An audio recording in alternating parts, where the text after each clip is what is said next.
सारा प्रणाम। सहारा इंडिया परिवार के मेरे प्यारे कर्तव्योगी साथियों और सहारा से जुड़े समस्त निवेशकर्तागण का एक बार फिर से यथार्थ पर हार्दिक अभिनंदन, स्वागत है।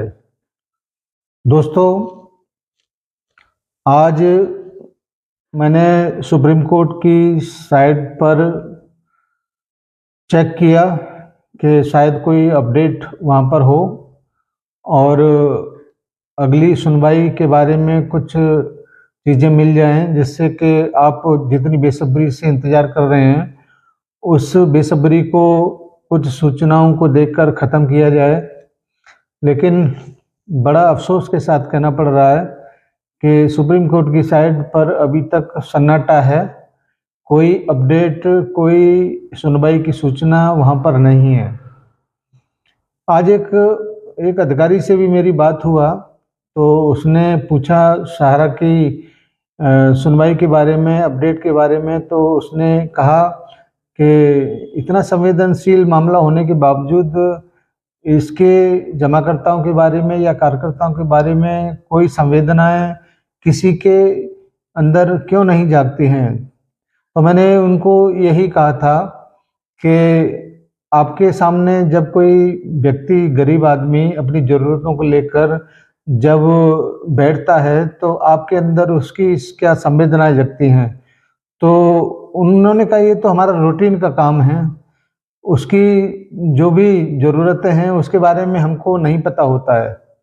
हमने कहा कि ठीक इसी प्रकार से माने सुप्रीम कोर्ट का भी ये रूटीन का काम है, वो हर रोज़ तमाम सुनवाइयों को सुनता है, तो उनके अंदर भी संवेदनाएं शायद नहीं होता होगा। इसीलिए तो इतना संवेदनशील मामला होने के बावजूद सहारा के जब लाखों जमाकर्ता, करोड़ों जमाकर्ता, लाखों कार्यकर्ताओं के बारे में किसी भी प्रकार का कोई भी बातचीत, कोई भी दर्द उनके अंदर महसूस नहीं होता है, क्योंकि ये उनके रूटीन का मामला है। दोस्तों, एक राजीव दीक्षित जी थे जो बहुत बड़े वक्ता थे।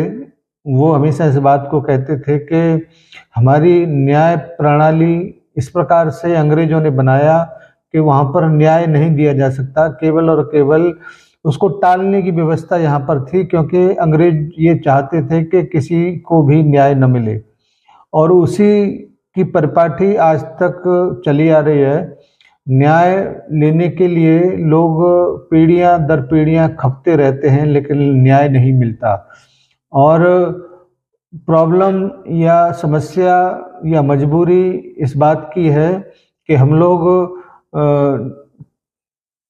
उसके बारे में कुछ टिप्पणी भी नहीं कर सकते, क्योंकि सुप्रीम कोर्ट इस देश का सबसे बड़ा न्याय देने वाला या सुनवाई करने वाला कोर्ट है। उसके बारे में टिप्पणी कर देना भी शायद ठीक नहीं होगा, और क्योंकि हम कानून के साथ चलने वाले या कानून का साथ देने वाले संस्था से बंधे हुए हैं, और इसकी वजह से हम लोग कोई और बात भी नहीं कर सकते, केवल और केवल इंतज़ार ही कर सकते हैं। और इंतज़ार तो इतना लंबा है कि 12-14 साल से अपने कार्यकर्ताओं को, अपने जमाकर्ताओं को किस तरीके से हम लोग उनको समझाते हुए, उनको धैर्य बनाते हुए, हिम्मत बनाते हुए आज तक लेके चलते चले जा रहे हैं। लेकिन आखिर उसकी भी एक सीमा होती है कि कब तक हम लोग इस बारे में उन लोगों को ढांढस बनाते रहें। लेकिन फिर भी मेरा ये मानना है कि अब शायद इंतज़ार की इम्तिहान होने वाला है, और माने सुप्रीम कोर्ट आने वाली जो भी सुनवाई, जो भी तारीख वो देगा, उसमें जितने भी करोड़ों लोग हैं उनको न्याय देने की कोशिश ज़रूर करेगा, क्योंकि सुप्रीम कोर्ट की जो गाइडलाइंस थी उन गाइडलाइंसों को सहारा प्रबंधन ने मानते हुए काफ़ी कुछ काम किया है, और उसके बारे में जो भी जानकारी है हलफनामे के रूप में माने सुप्रीम कोर्ट में भी उपलब्ध कराया गया है। तो अब ये जो आने वाली सुनवाई है उसमें ये बड़ा महत्वपूर्ण होगा।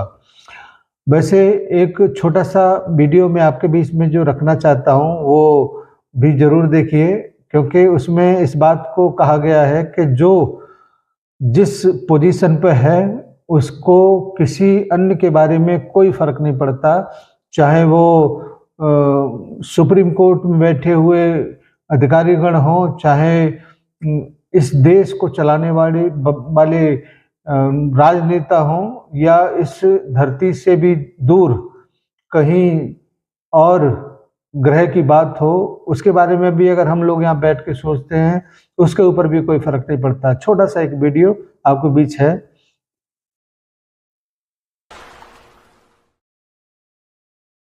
प्लूटो को पहले हम एक ग्रह की तरह माना करते थे, फिर बाद में अचानक क्या हुआ पता नहीं, वैज्ञानिकों ने उसे ग्रह की श्रेणी से निकाल के बौने ग्रह की श्रेणी में डाल दिया।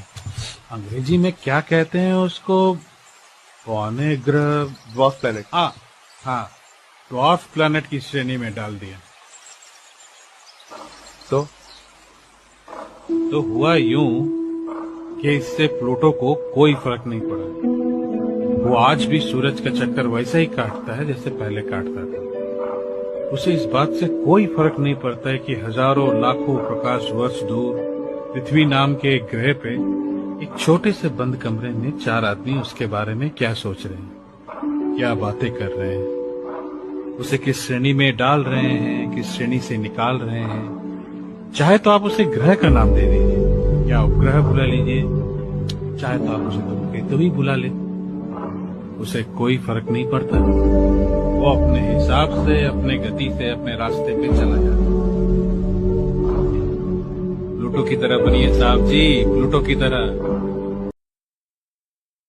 इस वीडियो को आपको दिखाने का मेरा मतलब और मेरा जो उद्देश्य है वो केवल इतना है कि सोशल मीडिया पर हम चाहे कितनी भी कोशिश कर लें, चाहे हम कुछ भी कह लें, कुछ भी लिख लें, कुछ भी कह दें, कोई फर्क नहीं पड़ता, क्योंकि 4 दीवारियों में बैठे हुए व्यक्ति को केवल और केवल वही दिखाई देता है जहाँ तक वो देख पाता है, समझ पाता है। उसके कहने से, उसके समझने से या उसके एहसास करने से ही शायद कुछ परिणाम बदल सकता है, लेकिन इतना वक्त है किसके पास। आज हमारे 13-14 करोड़ जमाकर्ता, 12 लाख से अधिक कार्यकर्ता किस पोजीशन पे हैं, इसकी स्थिति के बारे में किसी को कोई फर्क नहीं पड़ता। दोस्तों, उसके बावजूद हम उम्मीदों के दामन को कसकर थामे हुए हैं, और आपसे भी मेरा यही आग्रह है कि उम्मीदों के दामन को न छोड़ा जाए और आने वाली सुनवाई का इंतजार किया जाए, क्योंकि वो बहुत निर्णायक सुनवाई होने जा रही है। और इसके परिणाम के लिए सहारा का शीर्ष प्रबंधन भी आंखें बिछा के बैठा हुआ है कि कब सुप्रीम कोर्ट का सुनवाई होगा, कब आप को राहत मिलेगा। इन सारी चीज़ों को लेकर ही हम लोग थोड़े से बीच बीच में आपको आके थोड़ा ढांढस, थोड़ा हिम्मत बनाने का काम करते हैं, और काफ़ी हद तक हम अपने उद्देश्य में कामयाब भी हैं, क्योंकि बहुत सारे लोग इस बीच, जब हम लोग YouTube पर उपलब्ध नहीं थे, तब आपके बीच अनावश्यक चीज़ों को रखकर आपके बीच बहुत सारी भ्रम भ्रांतियों को फैलाने का कोशिश करते थे। उनका तो एकदम दुकान बंद एक तरीके से हो चुका है। आपको हम जो भी लेटेस्ट इन्फॉर्मेशन होता है उसको लेकर आपके बीच आते हैं, मगर अफसोस इस बात का है कि आप अपने साथियों के बीच में उन इन्फॉर्मेशन को पहुंचाने का काम नहीं करते हैं, और लाइक करने में भी संकोच करते हैं, क्योंकि लाइक से हिम्मत और हौसला बढ़ता है कि हम लोग सही काम कर रहे हैं। और अगर आप इसको अपने साथियों के बीच पहुंचाते हैं तो उन साथियों का भी भला करते हैं। आज की इस छोटी सी एक वीडियो का आपके बीच में मैंने रखा है, इसके लिए आभार करना चाहूँगा।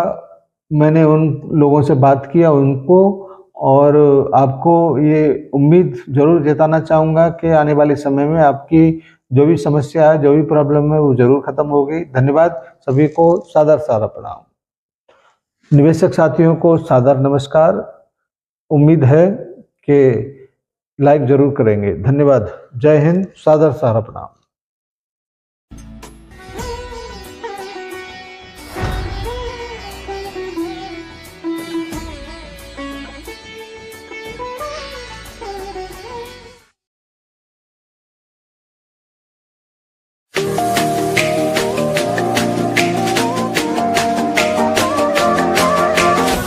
राजेंद्र परिवार, आत्मविश्वास की ताकत। सहारा प्रणाम।